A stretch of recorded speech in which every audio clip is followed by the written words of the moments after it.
marketing. Why is it so important? It comes down to knowing the right terms because it will help you communicate effectively with your team. And sometimes you need to understand, I bet you've heard the word target audience lots and lots of times. We're basically trying to find a way for you to connect with the people that you want. It's all about focusing your efforts on the right audience and ensuring that your marketing dollars are well spent. What are we talking about when we mention search engine marketing? What you're essentially doing is you're Welcome to the Disruptionist, where the status quo has no seat at the table. I'm Jess Singh, and this is your invitation to join the movement of game-changing, boundary-pushing strategies that will take your marketing, branding, and customer journey to the next level.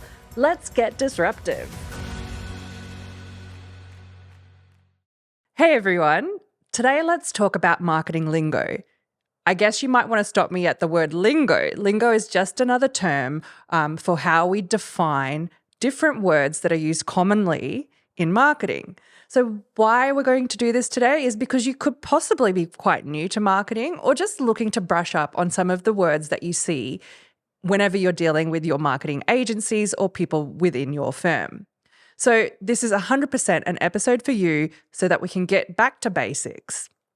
So let's think about why we need to understand marketing. Why is it so important? It comes down to knowing the right terms, because it will help you communicate effectively with your team. So whether you work with someone internally within your organization or whether you're working with an agency, making sure you're on the right page makes a real big difference. And sometimes you need to understand new trends that are happening within your industry. And ultimately, you want to know how you can influence the people that you're working with to make better marketing decisions. So I guess today is all about learning the language of marketing. The other aspect about understanding the language that we need to use on a regular basis when we are talking to our professionals in the marketing department or those that we work with externally is actually understanding that you're making sure you're not being left out of important conversations. Now, if we look at the basics of marketing and some of the common terms that are out there and their meanings, the first place that we want to start with, what is marketing itself? I promise you, find me a marketer and every single one of them will have their own term and definition for what they think marketing is. Marketing is actually super broad, but today, why don't we just think about it in really, really simplistic terms? Marketing is essentially the way that companies tell people about their products and convince them to buy from them. So for example, if I was a bakery, the marketing that I would do to help people know about what I have to offer, such as these delicious cakes and cookies that are baking out the back, is maybe through social media or even buying some local ads in a newspaper. Brand, on the other hand, it's basically a company's personality. So I've talked about this in previous episodes. It's talking about things like the name of your company, it's talking about your logo, and it's also defines how people will actually feel about you as a brand. So Apple is the one that always comes to my mind. Whenever I think of or see the Apple logo, I think about sleek, innovation, and technology. Brand is the identity that sets you apart from your competitors, and it's essentially what helps you build a connection with your audience. Now, speaking of audiences, I bet you've heard the word target audience lots and lots of times. So what are we talking about when we mention the word target audience? Essentially, we're basically trying to find a way for you to connect with the people that you want. Sometimes I think if I was to ask you to imagine that you were throwing a party and you only wanted to invite people who, say, like my husband, love gaming, that's your target audience. They are a specific group of people who are most likely to be interested in what you have to offer. Another example that I like to use is the fact that you might be someone who's running a fitness studio. You know that the people that you want to target would most likely be health-conscious adults who enjoy group workouts.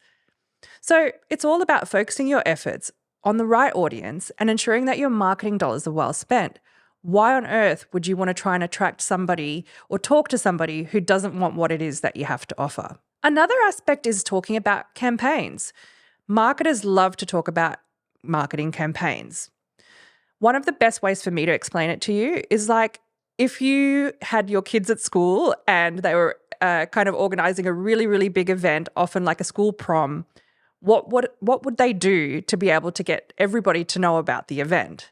Most likely, they would have a whole host of activities, including creating posters, putting posts out on social media, and getting all sorts of activities out there to get everyone excited about the fact that the school prom is coming.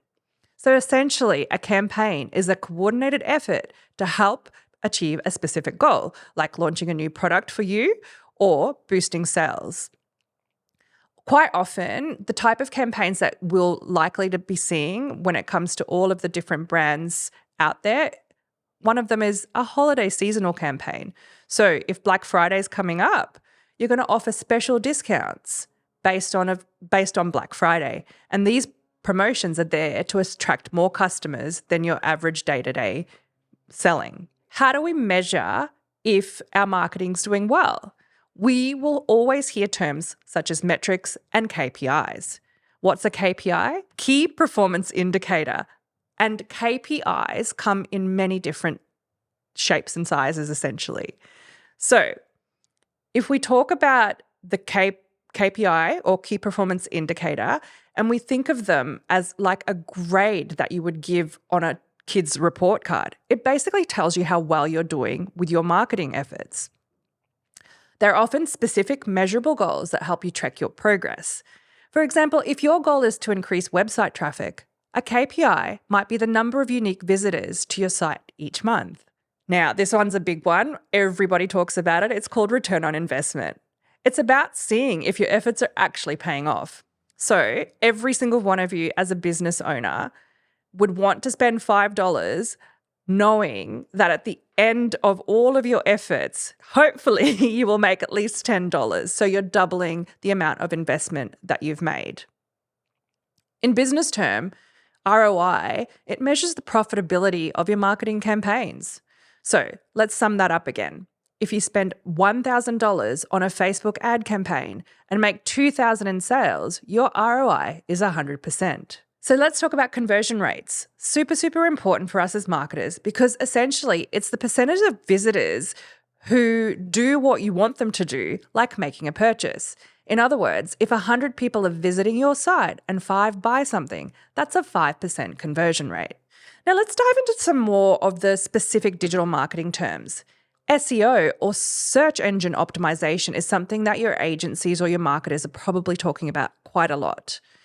It's the way that your brand or your company is able to stand out amongst the wave of other companies trying to get ranked on Google. Now, when we're talking about SEO, what we're trying to do is optimize your website so that it ranks higher on Google than any of your competitors. And how do we get that? It's by using the right keywords and creating quality content that helps people find you more easily. So when we come to the next term, we're going to talk about search engine marketing. Essentially, this is like paying for a VIP pass at a concert. What you're essentially doing is you're paying to get your website seen by more people through ads on search engines. It's a quick way to boost your visibility online. So for example, if you're launching a new product, running SEM ads can help you reach a larger audience and you can do it faster. Then we're going to go to PPC or pay per click. It's basically like having a toll booth at the entrance of your candy shop. You pay a small fee each time someone clicks on your ad. And it's a cost-effective way to drive traffic to your site.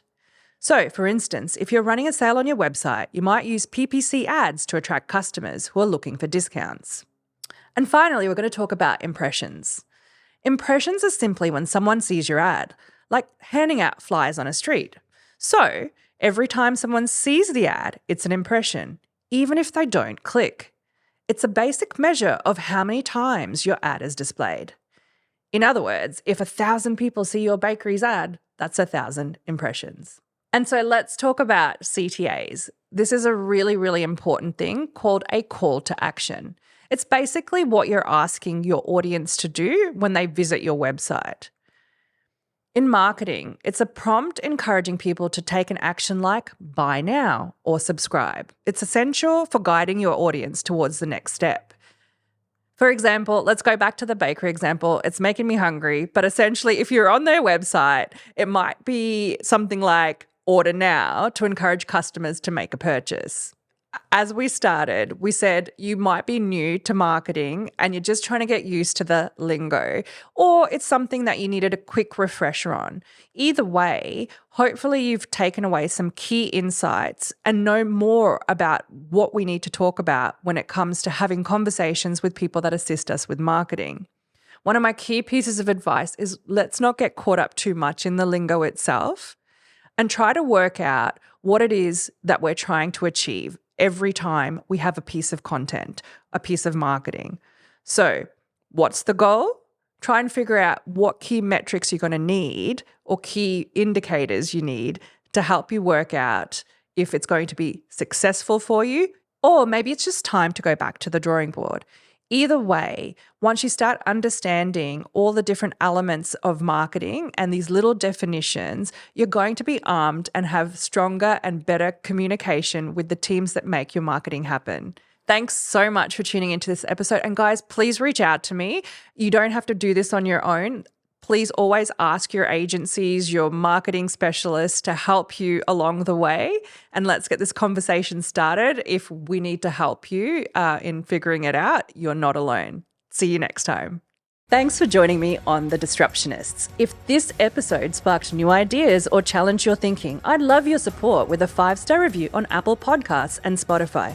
And don't forget to subscribe to your favorite platform to catch every disruptive insight. For more behind-the-scenes content and to connect with like-minded disruptors, follow me at It's Jess Singh across all social platforms. And remember, stay disruptive.